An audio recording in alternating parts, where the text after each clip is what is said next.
Il a sauvé les autres. Il ne peut se sauver lui-même. Matthieu 27, 42. Ainsi se moquaient ceux qui passaient devant le crucifié.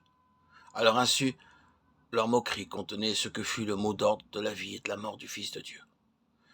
Ce qui fut au cœur même de l'œuvre de Dieu en faveur du monde. Dieu a tant aimé le monde qu'il a donné son Fils unique. Pour sauver les autres, le Père donne son Fils. Pour sauver les autres, le Fils ne peut se sauver lui-même. Il doit livrer son âme à la mort pour se voir une postérité, partager le butin avec les puissants. Ésaïe 53. Pour sauver les autres, le Saint-Esprit ne peut éviter l'agonie. Une agonie comme celle de Jésus en Gethsémane, lorsqu'il pénètre dans les cœurs des hommes plongés dans le péché, souvent rebelles et désobéissants. Il intercède en leur faveur. Il plaide pour eux par des soupirs inexprimables. Romains 8, 26, 27. N'attristez pas le Saint-Esprit de Dieu, dit l'apôtre, Éphésiens 4, 30.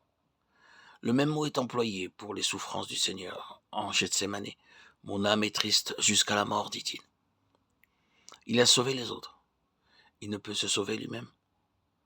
Ces mots disent, en somme, ce que fut le chemin parcouru ici-bas par le Fils de Dieu pour manifester aux hommes perdus l'image du Père céleste. Le Fils, reflet de la gloire de Dieu, et l'empreinte de sa personne, révèle le Père. Hébreux 1, 3. C'est en ceci que l'amour du Père a été manifesté envers nous.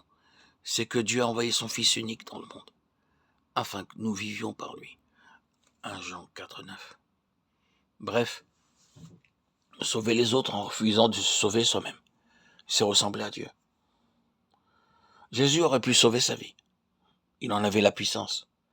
Mais il refusa de l'employer pour lui-même. Pour sauver les autres, oui, sauver quand cela ne coûte rien, chacun peut le faire. Même de pauvres créatures pécheresses. Mais les sauver au prix de sa propre vie, à la place de soi-même. Ah, cela est divin.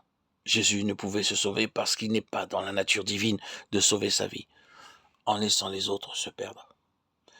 Il ne peut pas. Parole magnifique prononcée par des moqueurs, par des pécheurs qui crucifient leur sauveur. Ils ne se rendent pas compte de ce qu'ils disent. Déjà, lors de la tentation au désert, Jésus révéla cette loi qui domina sa vie. Plus tard, il nourrira les foules. Mais là, tenté par le diable, ayant faim, il refusa d'employer son pouvoir pour se nourrir lui-même. Il puise dans la puissance divine pour bénir les autres, pour les nourrir, les guérir, les sauver. Pour lui, rien. Pour s'éviter la torture de la faim, pour arrêter les paroles de mépris ou empêcher les coups qui le frappent, Jésus refusa de recourir à la puissance divine. Tel doit être l'enfant de Dieu pour être transformé en l'image du Fils et manifester son caractère divin, ainsi que le Fils lui-même révéla le Père céleste. Il a sauvé les autres, il ne peut se sauver lui-même.